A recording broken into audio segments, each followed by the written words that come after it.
다우지수의 흐름에 대해서 이렇게 잡아드렸어요. 이게 뭐예요? 국내 증시가 이게 12일이에요. 12일. 국내 증시가 2,900막 이렇게 내려올 때 아니 왜 미국의 셧다운 우려감을 우리나라 증시가 고스란히 받고 있냐고요. 유럽도 영향이 제한적이고 일본에도 영향이 제한적인 미국의 부채한도 상향하는 부분에 대한 혼란이 왜 우리나라한테만 오냐고요. 디커플링이잖아요. 그러니까 걱정하지 마시고 물론 두들겨 맞아서 아프지만 우리나라 지수 여기 있을 때 아프지만 왜곡하지 말자. 아니 내가 여기가 조금 아파 지금 2차 백신 맞고 어깨가 좀 많이 결려요. 예를 들어서. 그러면 이 결리면 결린갑다 하면 되는 거지. 야 이게 굉장히 이거 큰일 나 심각한 상태인 것 같은데 그럴 필요 없다라는 거예요. 결론은 어떻게 됐어요? 미국장 보실까요? 하나 둘 셋 띠용. 사상 최대치 신고가를 내네. 저점 대비해서는요. 지금 120% 이상 올라와 있어요. 저점 대비해서는. 근데 지금 윤정도가 어떻게 잡아드린 거냐면은 2015년 12월 종가 2015년 12월 종가 대비 2016년부터 해서 올라온 퍼센테이지를 잡아드린 거예요. 2015년 12월에 어떤 일이 발생됩니까? 자, 잘 보세요. 2004년이죠. 2004년 6월부터 2006년 6월까지 미국이 금리를 몇 번 올려요? 17차례 올립니다. 이거 기억하시는 분들 계세요? 아무도 없을 거예요. 채널 돌려봐야 아는 사람 자체도 없고. 17차례 올려요. 이게 무엇이 중요하냐고 물어보더라고. 이것도 모르고 무슨 시황 얘기를 할 수 있겠어요? 여러분들은 모르실 수 있어. 방송 나오는 사람은 알고 얘기를 해야 될 거 아니야. 이 금리 1% 금리에서 5.25까지 17차례 25bp씩 매번 올릴 때 시장은 폭등 랠리예요. 그러고 나서 이 금리가 언제 내려집니까? 이때 딱 5.25 멈춰있던 게 2007년 정확히 언제 9월입니다. 여러분들이 생각하는 건 리먼 브러스죠. 아니라고. 이때가 뭐냐면 미국의 모기지론, 주택담보대출, 거기서 프라임, RTA, 서브프라임. 그러니까 서브프라임이라는 것은 제3금융권 정도의 기준. 그 정도의 부분에 레버리지를 너무너무 많이 줘서 그게 무너진 거예요. 그래서 2007년 9월에 금리를 내려요. 어떻게? 금리를 내려서 경기를 부양할 정도로 경기가 어려워져 있다는 거예요. 그게 정점인 거예요. 시장의 글로벌 시장의 모든 글로벌 시장의 정점은요. 2007년 10월에 찍습니다. 2007년 10월에. 그리고 나서 이 금리를 9월에 내리고 시작해서 10월에 정점을 찍고 밀리는 글로벌 증시가 2008년도 1사분기에 미국의 5대 IB 중에서 5위였던 베어 스턴스가 망하는 거예요. 그 다음에 4위였던 리먼 브라더스가 망하면서 많은 사람들이 이 서브프라임 사태의 문제를 리먼 브라더스 파산, 지금도 리먼 브라더스 사태라고 표현합니다. 그리고 3위였던 메릴 린치도 망해서 결국은 뱅크 오브 아메리카로 핀수되죠.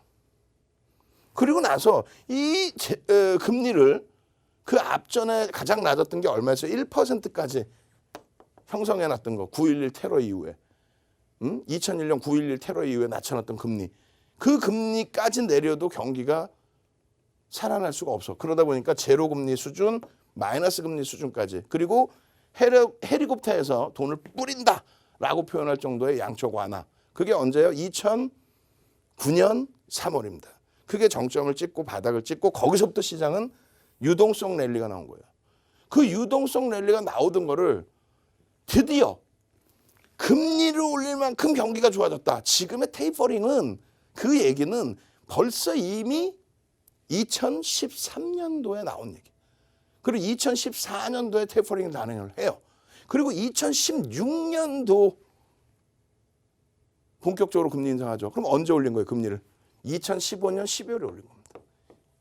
2015년 12월에.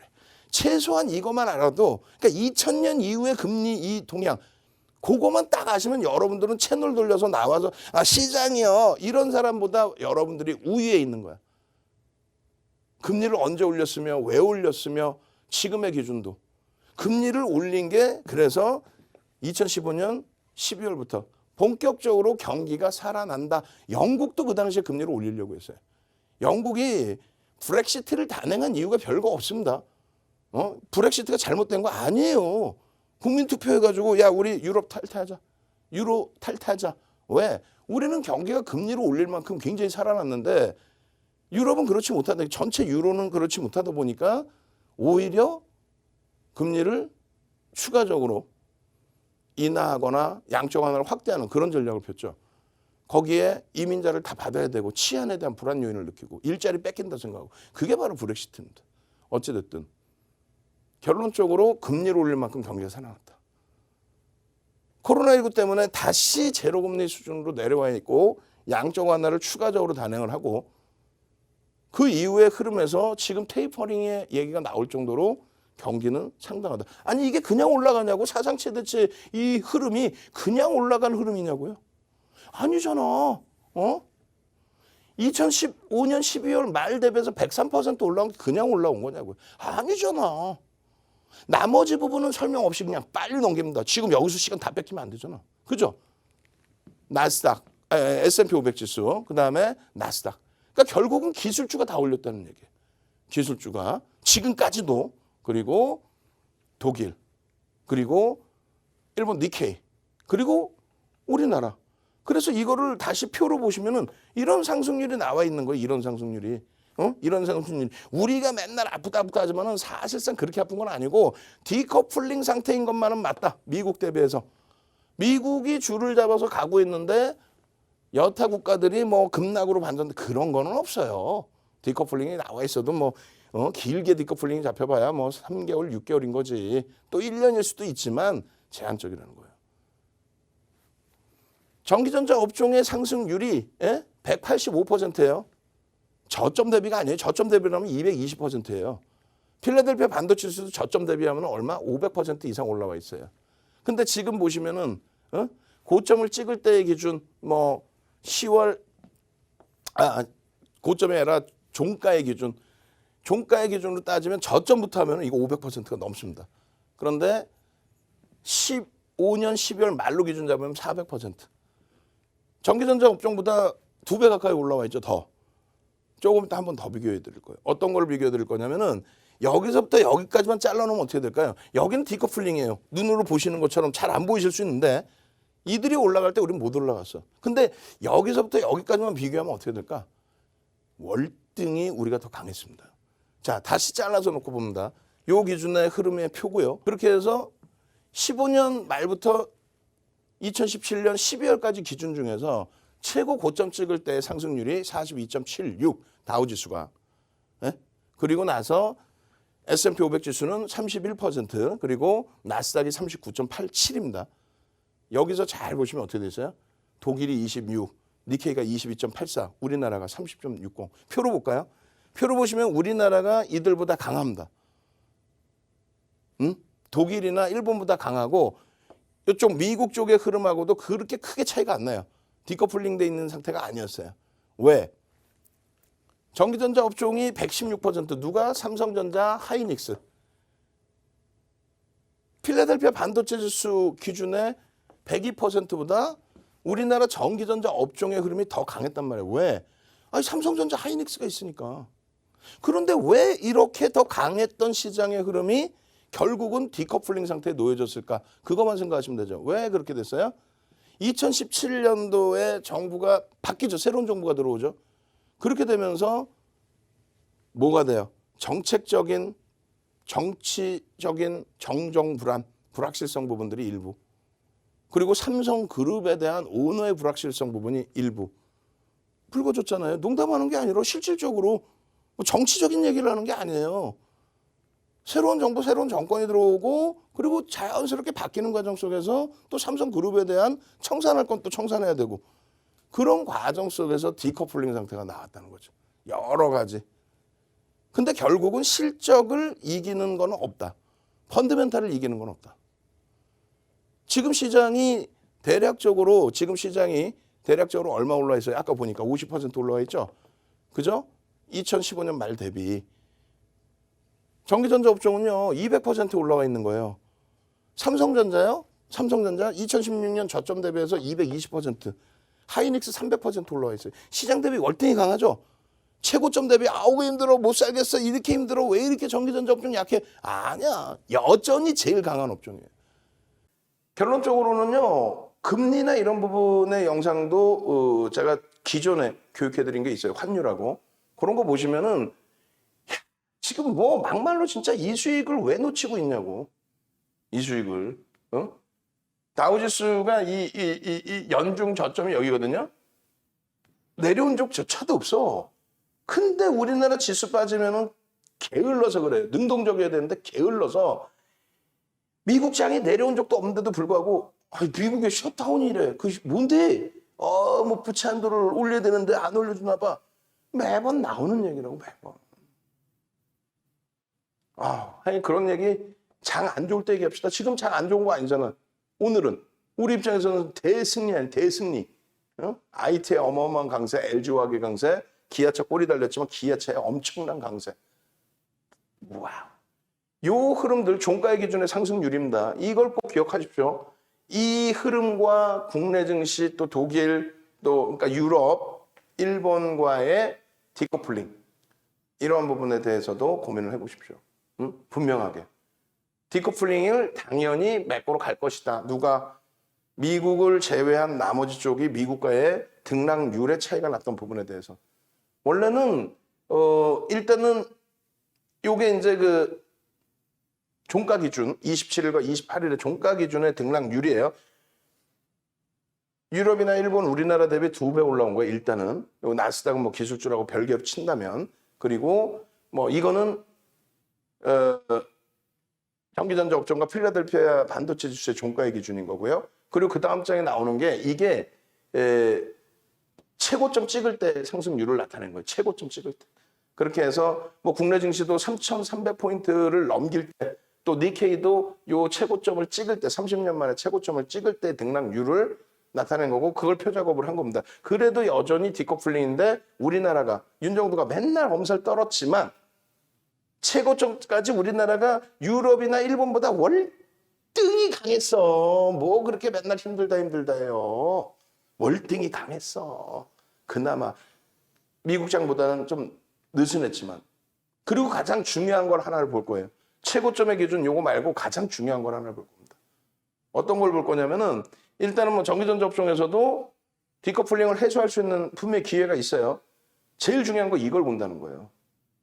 2015년 12월부터 금리 딱 인상한 그 시점부터 2017년 12월까지의 흐름에 글로벌 시장이 1차적인 고점을 찍고 다시 이제 미끄러지기 직전 거기까지의 흐름에 그 흐름에서는 디커플링이 있었냐? 없었어요. 사실 2017년, 18년 이후에 디커플링이 나온 거예요. 거의 비슷하게 움직였어요. 물론 유럽이나 일본은 약했지. 우리는요 강했습니다. 왜? 기술주 위주에서의 흐름이 잡혀져 있었기 때문에 그래요. 기술주 위주의 흐름이. 기술주 위주의 흐름이. 그 기준에 제일 중요한 건 전기전자 업종입니다. 전기전자 업종이 필라델피아 반도체 지수보다 더 강했다니까요. 전기전자 업종이 당연한 거 아니겠어요? 삼성전자, 하이닉스가 있었기 때문에 더 강했단 말이야. 그럼에도 불구하고 그러면 왜 디커플링이 나왔는지 곰곰이 생각해 보세요. 곰곰이. 디커플링 나온 거는 첫 번째 이유가 뭐예요? 정권이 바뀌었어. 이건 한 100년 지나면 이제 역사를 다시 이야기하겠죠. 지금 당장은 뭐 현재 정권에서 앞에 정권을 계속 이렇게 깎아내릴 수밖에 없는 그런 구조이다 보니 지금 평가보다는 한 100년 뒤에 평가될 것 같아요. 근데 우리는 경제학 논리에서 놓고 볼 때는 정치적인 정책적인 불확실성 부분이 생기게 되면 어렵다는 거야. 일본이 그랬잖아요. 일본이 30년 만에 고점을 넘기고 나서도 지금 100대 총리가 취임한 거고 99대 총리가 들어왔을 때 코로나19에 대한 확진자 증가, 올림픽 막 반대 여론 이런 부분과 함께 당연히 지지도 낮아지고 그러면서 정치적인 정책적인 불확실성이 겹친 거예요. 그 이전 총리 있을 때에도 마지막 판에 대해서는 정치적인 좀 리스크가 많이 불거졌죠. 그렇게 되면서 정정불안 때문에 묶여 있었고 그게 이제 바뀌어가는 과정에서 정정불안의 해소 그러면서 폭등이 나왔거든요. 근데 우리나라의 경우에는 이제 2017년도에 그죠? 2017년도에 정부가 바뀌면서 정책이 많이 바뀝니다. 그러다 보니까 고 노무현 대통령 때 그리고 고 김대중 대통령 때 성장주 위주의 고 김대중 대통령 정부에서는 IT, 고 노무현 대통령 정부에서는 황우석 교수 테마해서 바이오 그걸 똑같이 이번 정부에서 똑같이 했단 말이에요. 2017년 이후에 2017년 하반기부터 바이오가 미친 듯이 날아간 거예요. 신라젠 매출 60억짜리가 시가총액 10조까지 찍은 거야.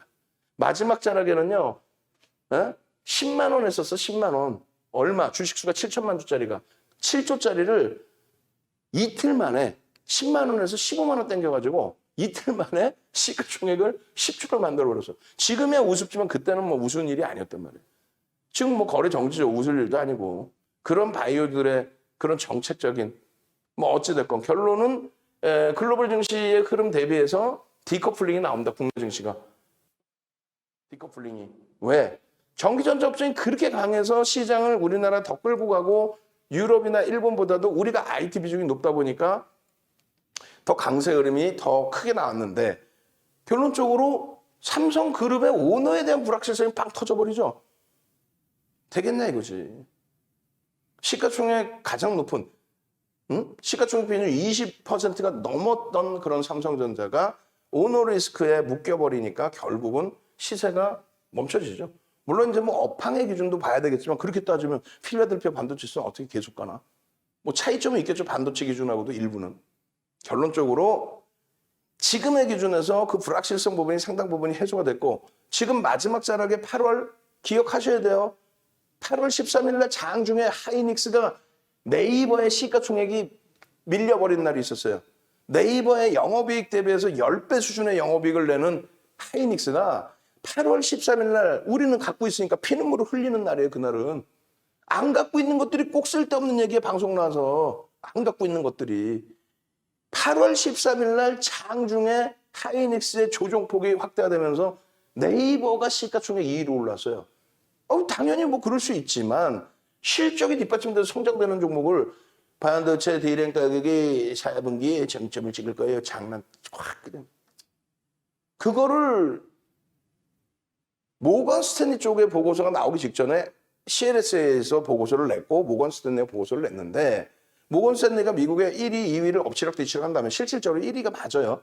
골드만삭스 1위, 2위 엎치락뒤치락 실질적인 2위가 맞습니다. 이 골드만삭스는 긍정적인 시각을 유지했어요. 그리고 모든 애널리스트들이 종목군들을 이렇게 분석을 할 때 업황 보고 또 지표 보고 다 합니다. 근데 제일 중요한 거는 예를 들어서 반도체 업황이에요. 누구의 실적이 제일 중요한 거야? 삼성전자 하이닉스의 실적과 그들의 컨퍼런스 콜, IR 이 기준의 질의응답. 그래서 반도체 디램 가격이 뭐 다들 정점 인식이 있다고 얘기를 하는데 하이닉스 기준에서는 어떠세요? 무슨 소리예요? 우리 실적 지금 보셨잖아요. 우리가 실적 뻥치나? 큰일 나. 이건 뭐 제대로 된 실적이잖아요. 내년에 고정거래처 1분기의 계약도 지금 뭐 순조롭습니다. 지금 잠시 이제 멈춰져 있는 부분은 주가에 반영은 많이 돼 있는 상태고 또 과하게 돼 있고 뭐 주가 얘기는 그렇게까지는 안 했지만 그렇게 돼 있고 내년에 발주가 조금 그쪽에서 발주가 그러니까 수주 들어올 부분이 뭐 정상적으로 순조롭습니다. 거기에 이어서 삼성전자까지도 상상을 초월하는 실적을 내주고 아니 무슨 실적이 디램 가격이 정점 찍고 개판이라면서 실적 컨센서스는 낮아지질 않아. 일부 낮아졌지만 예를 들어서 하이닉스 기준에 2019년도에 영업이익 기준, 2018년도에 영업이익 기준 3조가 안 됐을 거예요. 2조 7천억인가 나왔을 겁니다. 2019년도에 영업이익 기준 5조인가 했을 거예요. 2020년도에 10조 수준, 그리고 지금 13조까지 예상을 하고 있는데 컨센서스보다 둔화되어 있지만은 실적이 빵빵하단 말이야. 근데 주가가 이렇게까지 밀려야 돼요? 과도하다라는 거죠. 과도한 부분의 해소 부분은 탄력이 나온다는 거예요. 그러니까 오늘 기준에서 어찌됐건 전기전자 업종이 11포인트를 들어 올렸어요. 11포인트를. 그러니까 시장이 16포인트 밀렸잖아요. 16포인트 밀렸는데 전기전자 업종 11포인트를 지수를 들어 올렸단 말이에요. 그러면 마이너스 27포인트. 전기전자 업종의 보합이었으면 마이너스 27포인트. 근데 만약에 오늘 전기전자 업종이 이쪽처럼 똑같이 0.5%를 끌고 내려갔다? 그렇게 했다는 시장 오늘 한 50포인트 이상 빠지는 거예요. 전기전자 업종의 영향력이 굉장한 겁니다. 지금 코스닥 시장 보시면요. 두 종목 빨갛고 시가총액 20위 안에 들어오면 다 깨졌죠. 근데 보시면 변동이 큰 쪽은 이런 쪽이에요. 그동안 엄청난 강세를 떴던 최근에. 그래서 위메이드, 펄어비스 그리고 카카오 게임즈는 그나마도 강세를 띠다가 막판에 이제 좀 돌려놨는데 강세를 띠다 돌린 거예요. 카카오 쪽에서의 또 IPO, 그 흥행 이런 부분들이 어찌됐건 수급 논리에서 긍정적으로 작용이 된다는 거죠. 단기간점에서. 뭐 작년에 SK그룹주들 난리 났던 것처럼 막 난리 났었죠. 지주사 SK까지도 막 덩실덩실. 그래서 LG화학도 중요시 본다는 거예요. 그리고 나머지 부분에 뭐 2차 전지 쪽의 기준에서도 이거 말도 안 되게 이제 눌려 있는데 말도 안 되게 눌려 있는 거 5기 부리면 안 돼. 우리도 이거 갖고 있어요. 9월, 10월 달에 엄청난 수익을 내드렸으면 뭐예요? 마지막 들어간 물량에서 손실인데 지금. 마지막 가입하신 분들은 손실인데. 그래도 미련 가지면 안 돼요. 잘라낼 땐 잘라내야 돼요. 그럼 지금 잘라낼 거냐? 아니 좀 더 보고 잘라내자 이거야. 어차피 지금 뭐 테슬라도 계속 강해. 또 강해. 목요일 날도 또 강해 지금. 목요일 날 새벽에도 또 강해 테슬라가. 응? 개장 전부터 강해 막 계속 강해. 한번 보자는 거예요. 보고 계속 거래가 둔화되고 눌려 있으면 그러면 그때는 어차피 도망 나와야 돼요. 손실이 크더라도. 아시겠죠? 그래서 결론적으로 오늘의 조정은 변동성이 컸던 수익이 급격히 나왔던 종목군들에 대한 차익 실현 욕구가 터진 거지 시장을 깬 흐름은 아니다. 유가증권 시장 보시면 마찬가지. 자, 과도하게 조정받았던 부분에 하이닉스 며칠 만에 그냥 팜팜팜 거래량 빠바바밤 농담이 아니라 그렇게 하고 기아가 꼬리 달려서 아쉽지만 기아 그리고 뭐 카뱅이 이제 낙폭과대 시점에서의 IPO 이슈 부분인 거고요. LG와 이거 장중에 86만 원대 쭉쭉쭉 올라가면서 90만 원 향해서 시가총액 사이 이제 자리매김했죠. 여기서 농담하는 게 아니라 90만 원 넘기면서 당연히 시가총액 3위 와야 돼요. 실적이 달라요, 완전히. 석유화학의 기초소재의 완벽한 실적과 LG 에너지솔루션 물적 분할을 했지만 그쪽에 이제 연결되어 있는 실적 범위, 성장성까지. 이쪽에 성장성만 성장성이 있나? 아니잖아요. 여기에 실적 대비해서 여기가 월등하단 말이에요. 그럼 윤 정도는 오히려 이쪽의 시가총액이 당연히 앞전에 105만 원 올라왔을 때 얼마 시가총액 70조 넘겼죠. 80조에 달하는 70조를 월등히 넘기는 시가총액 기준에 3위 이상으로 월등하게 자리매김해야 돼요. 네이버가 75조 이상까지 올랐었어요. 네? 수모를 겪었죠. 8월 13일 날 장중에 순위가 바뀌는 과합니다. 이쪽 기준의 흐름과 이슈 있는 종목 빼고 나면은 전부 여기도 조정인데 네? 실적이 IT처럼 상상을 초월하는 실적이 나오는 쪽이 없어요. 한동안 포스코, 철강 와 그랬잖아요. 철강은 맨 마지막 자락에 폭등한다고 그랬죠. 왜? 철강은 건설에도 들어가, 자동차에도 들어가, 하다못해 IT에도 들어가. 조선은 당연히 들어가고. 근데 철강 가격을 막 잡아서 올려? 그러면 안 되기 때문에 조절을 합니다. 어느 정도. 그거를 외국에서 볼 때는 담합한다고 얘기를 해요. 그래 막 제소를 하지. 근데 어쨌든 우리는 경쟁력을 가지고 가야 되기 때문에 적절히 조정을 합니다. 결론적으로 포스코가 40만 원을 넘겼었어요. 그러다 보니까 야 포스코 끝내줘. IT 다 팔고 포스코 사. 포스코가 40만 원 넘겼을 때 PER이 10배가 나와버립니다. 철강 업체가 10배. PER이. 하이닉스가 6배, 7배라는 게 말이 됩니까? 그래서 저평가 논리에 대해서 업황이나 이런 걸 기준을 잡는 거예요.